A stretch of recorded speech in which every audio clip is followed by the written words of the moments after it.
दोस्तों स्वागत है आपका हमारे YouTube चैनल स्पेशल कंसेप्ट पर, जिस पे आज हम आपको बताने वाले हैं कि क्लास 8 का जो 3 अगस्त को साइंस का वीकली टेस्ट है उसके लिए महत्वपूर्ण क्वेश्चन एंड आंसर।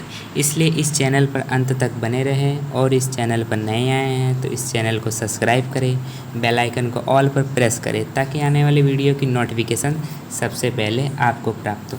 तो चलिए शुरू करते हैं। तो ये क्लास 8 का सेट बनाया गया है। तो इसमें जो 1 से 10 नंबर तक है ये 2-2 मार्क्स का है, ऑब्जेक्टिव है। तो ये क्या है? ऑब्जेक्टिव है। और जो 11 और 12 है ये 2-2 मार्क्स का है। तो ये क्या है? सब्जेक्टिव क्वेश्चन दिया गया है। और इसमें 13 और 14 नंबर है 3-3 मार्क्स का, ये भी सब्जेक्टिव है। और 15 और जो 16 दिया गया है ये 5 मार्क्स का है और ये भी सब्जेक्टिव है। तो चलिए पहला क्वेश्चन से शुरुआत करते हैं। तो हम यहाँ सेक्शन ए देख रहे हैं जिसमें 10 क्वेश्चन है। तो पहला क्वेश्चन है कोशिका को सर्वप्रथम कब देखा गया? तो ऑप्शन दिया गया है 1665 ईस्वी में, 1765 ईस्वी में, 1865 ईस्वी में, 1965 ईस्वी में। तो इसका आंसर होगा 1665 ईस्वी में। फिर यहाँ दूसरा नंबर क्वेश्चन है कोशिका का ऊर्जाग्रह किसे कहा गया है? यहाँ ऑप्शन दिया हुआ है माइटोकॉन्ड्रिया, राइबोसम, रसधानी, हरित लवक। तो इसका आंसर होगा answer number A, mitochondria. Question number 3 सर्वप्रथम कोशिका को किसने देखा था? तो यहाँ ऑप्शन दिया हुआ है Robert Hooke, Charles Darwin, John Mendel, एलिस्टल। तो इसका आंसर होगा रॉबर्ट हुक ने सबसे पहले कोशिका की खोज की थी। और यहाँ चौथा नंबर क्वेश्चन है किस धातु की भौतिक अवस्था द्रव रूप में होती है? तो ऑप्शन नंबर ए दिया हुआ है जस्ता, जिसे हम जिंक भी कहते हैं। फिर दूसरा ऑप्शन है तांबा, फिर उसके बाद है पारा, उसके बाद दिया गया है टीन। तो इसमें कौन सी धातु द्रव अवस्था में पाई जाती है? तो इसमें जो पारा है ऑप्शन नंबर सी, यही द्रव अवस्था में पाई जाती है। फिर यहाँ 5वां नंबर क्वेश्चन है एक्सरे में किस धातु का उपयोग किया जाता है? तो एक्सरे में किस धातु का उपयोग किया जाता है? तो यहाँ ऑप्शन दिया गया है टीन, सोना, तांबा, लेड। तो यह ऑप्शन होगा सी नंबर, तांबा, ये सही आंसर है। फिर क्वेश्चन नंबर 6 झारखंड के किस जिले में सबसे अधिक अभ्रक मिलता है? तो झारखंड के किस जिले में सबसे अधिक अभ्रक मिलता है? तो यहाँ ऑप्शन दिया गया है कोडरमा, धनबाद, सिंहभूम, लोहरदगा। तो इसका आंसर होगा कोडरमा, ए नंबर। फिर यहाँ 7वां नंबर क्वेश्चन है पैरामीशियम उदाहरण है। तो पैरामीशियम किसका उदाहरण है? शैवाल का उदाहरण है, या कवक का उदाहरण है, या प्रोटोजोआ का उदाहरण है, या जीवाणु का उदाहरण? तो इसका आंसर सही होगा सी नंबर, प्रोटोजोआ का उदाहरण है। क्या उदाहरण है? पैरामीशियम। फिर 8वां नंबर क्वेश्चन देखते हैं। यहाँ 8वां नंबर यहाँ क्वेश्चन दिया हुआ है किण्वन प्रक्रिया की खोज किसने की थी? तो किण्वन प्रक्रिया की खोज किसने की थी? तो यहाँ ऑप्शन है Alexander Fleming, Louis Pasteur, Robert Koch, Gregor John Mendel. तो इसका आंसर होगा लुई पास्चर। लुई पास्चर ने किसकी खोज की थी? किण्वन प्रक्रिया की खोज की थी। फिर यह 9 नंबर क्वेश्चन है सूक्ष्मजीव होते हैं। तो सूक्ष्मजीव कैसे होते हैं? एक कोशिकीय होते हैं, या 2 नंबर बहुकोशीय होते हैं, या तीसरा नंबर दिया हुआ है ए और बी दोनों, या डी नंबर उपरोक्त में से कोई नहीं। तो इसमें क्या होगा? बहुकोशीय होते हैं, बहुकोशिकीय होते हैं। सूक्ष्मजीव की पूछा जाएगा कि सूक्ष्मजीव कैसा होते हैं? तो सूक्ष्मजीव बहुकोशिकीय होते हैं। फिर यहाँ क्वेश्चन नंबर 10 दिया गया दूध को गर्म कर एकाएक ठंडा करने की प्रक्रिया क्या कहलाती है? यदि हम दूध को तुरंत गर्म करेंगे और फिर उसको ठंडा कर देंगे तो इसका प्रक्रिया को क्या कहलाता है? ऑप्शन नंबर ए किण्वन, या पाश्चुरीकरण, या नवीकरण, या परीक्षण।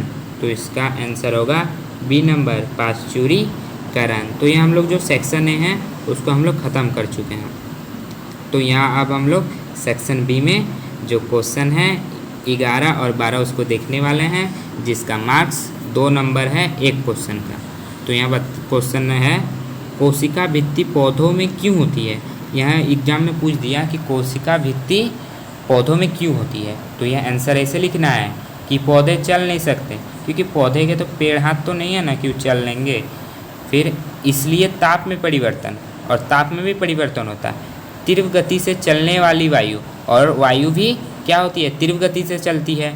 वायुमंडलीय नमी आदि विभिन्न परिवर्तनों से सुरक्षा के लिए पौधे की कोशिका झिल्ली के बाहर मोटा परत कोशिका भित्ति होती है। तो ये पहला जो 11 नंबर क्वेश्चन है उसका आंसर है। फिर यहाँ दिया गया है 12वां नंबर क्वेश्चन, कोशिका में क्रोमोसोम है अथवा गुणसूत्र कहाँ पाए जाते हैं और उनके कार्यों का वर्णन करें। तो इसमें 2 नंबर का क्वेश्चन है, तो इसके बारे में आपको ज़्यादा नहीं लिखना है, तो यही लिख देना है कोशिका जिसमें सुसंगठित केंद्रक नहीं है, अर्थात केंद्रक झिल्ली अनुपस्थित होती है, वह प्रोकैरियोटिक कोशिका कहलाती है। बस इतना ही आपको लिख देना है, क्योंकि 2 नंबर का क्वेश्चन में मिनिमम 2 से 3 लाइन लिखना है आपको। फिर यहाँ आप सेक्शन नंबर सी देख लेते हैं। सेक्शन नंबर सी दिया हुआ है यहाँ, धातुओं के प्रमुख भौतिक गुणों का वर्णन करें। तो जो धातु हैं उनके जो प्रमुख माने जो सबसे अच्छा जो भौतिक गुण है उनके बारे में वर्णन करना है। तो चलिए इसका आंसर देख लेते हैं। आंसर में बताया गया है धातुओं में निम्न भौतिक गुण पाए जाते हैं, माने धातुओं में यही गुण पाए जाते हैं। निम्न धातुओं के भौतिक गुण, दिखावट, भौतिक अवस्था होती है, उसमें चमक होती है, आघात वर्धनीयता, माने आघात वर्धनीयता क्या माने उसमें हम लोग आघात करेंगे तो वो फैलेगा, उसी को आघात वर्धनीयता होती है। तन्यता होती है, ध्वन्यात्मकता होती है, ऊष्मा की चालकता होती है, विद्युत की सुचालकता का वर्णन करें। हाँ यही बताया गया है। फिर 14 नंबर क्वेश्चन है, अधातु किसे कहते हैं, उदाहरण द्वारा समझाइए। तो उदाहरण द्वारा हमको समझाना है। तो अधातु वे पदार्थ हैं जो दिखने में मलिन होते हैं और तथा नरम होते हैं। नरम माने क्या, सॉफ्ट होगा। वह हथौड़े की हल्की चोट से टूटकर चूर चूर हो जाता है। अधातु ऐसा होगा जिसको हम हथौड़ी से ठोकेंगे तो क्या होगा, चूर चूर हो जाएगा। ध्वनि नहीं होती है इसमें, कितने भी ठोके इसमें ध्वनि नहीं होगा। तथा ऊष्मा व विद्युत के कुचालक है, माने इसमें ऊष्मा और विद्युत प्रवाह नहीं होगा, इसी को अधातु कहते हैं। जैसे कोयला, जैसे सल्फर हो गया, जैसे ऑक्सीजन हो गया, जैसे फास्फोरस हो गया, और आदि बहुत सारे भी अधातु हैं के उदाहरण हैं। तो यहाँ सेक्शन नंबर अब डी देखते हैं। डी में दिया गया है टीकाकरण क्या है, इसके क्या लाभ है। जो टीकाकरण, जो बच्चों को टीकाकरण नहीं दिया जाता है उसके क्या है और उसके क्या लाभ है। तो इसमें सूक्ष्मजीव से उत्पन्न रोगों से बचाव के लिए, जो सूक्ष्मजीव से जो उत्पन्न रोग होते हैं उसके बचाव के लिए शरीर में मृत सूक्ष्मजीवी को प्रवेश ना करना और प्रतिरक्षी तैयार करने की प्रक्रिया टीकाकरण कहलाती है। माने जो हमारे शरीर में जो मृत सूक्ष्मजीव प्रवेश ना करे, इसी के लिए टीकाकरण किया जाता है और इसी को हम लोग टीकाकरण भी कहते हैं।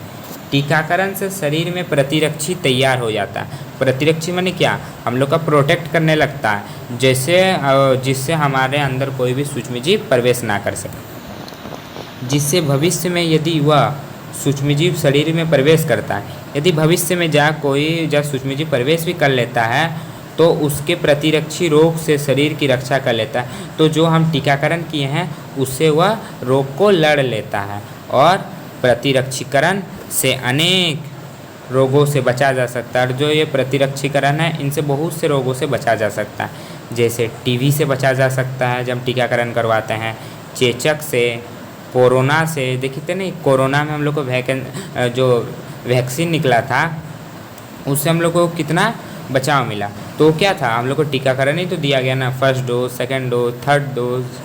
और यह बताया गया है यह जानवरों को भी रोगों से बचाने में सहायक होता है। तो ये जानवरों को भी रोगों से बचाता है, टीकाकरण जानवरों का भी होता है। फिर यहाँ 16 नंबर क्वेश्चन है जो लास्ट क्वेश्चन है। सूक्ष्मजीव से होने वाले 5 रोगों के नाम लिखिए। जो सूक्ष्मजीव से होते हैं वो 5 रोगों के नाम लिखिए तथा उनके रोग कारक सूक्ष्मजीव का नाम लिखिए, माने किस कारक से होता है। जैसे हैजा है, हैजा वह किस चीज़ से होता है, बैक्टीरिया से होता है। बैक्टीरिया से क्या होता है? हैजा होता है। फिर टीबी, टीबी रोग कैसे होता है? ये वो टीबी चलने वाला टीबी नहीं है, ये एक रोग है। तो ये किससे होता है? ये भी बैक्टीरिया से ही होता है। फिर जो सामान्य माने जुखाम है, माने क्या हुआ? सर्दी खांसी जो आम नॉर्मल आ जाता है वो क्या है? वायरस द्वारा फैलता है, माने एक आदमी से दूसरे आदमी तक फैलता है। फिर जो चौथा नंबर यहाँ दिया गया है मलेरिया।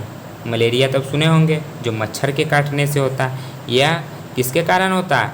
प्रोटोजोआ के कारण होता है। फिर यहाँ 5वां नंबर जुखाम। जुखाम किसके कारण होता है? राइनोवायरस के कारण। राइनोवायरस के कारण जुखाम होता है। फिर यहाँ 6ठा नंबर है पोलियो। पोलियो किसके कारण होता है? पोलियो वायरस के कारण होता है। पोलियो किसके कारण होता है? पोलियो वायरस के कारण। तो यहाँ जो 6 लिखवाएं हम यहाँ, इसको अच्छा से याद करना है, क्योंकि ये ऑब्जेक्टिव में भी पूछा जा सकता है कि हैजा किस सूक्ष्मजीव के कारण होता है, टीबी किस सूक्ष्मजीव के कारण होता है, सामान्य जुकाम किस सूक्ष्मजीव के कारण होता है, मलेरिया किस सूक्ष्मजीव के कारण होता है, जुकाम किस सूक्ष्मजीव के कारण होता है, फिर जो आपका पोलियो है वो किस वायरस के कारण होता है, यह भी पूछा जा सकता है। अगर आपको ये वीडियो थोड़ी सी भी हेल्पफुल लगी हो तो इस चैनल को सब्सक्राइब करें, लाइक करें और बेल आइकन को ऑल पर प्रेस कर दें, ताकि जो हमारी आने वाली और भी वीडियो है उनकी जानकारी सबसे पहले आपको प्राप्त हो। Okay, bye bye, thank you.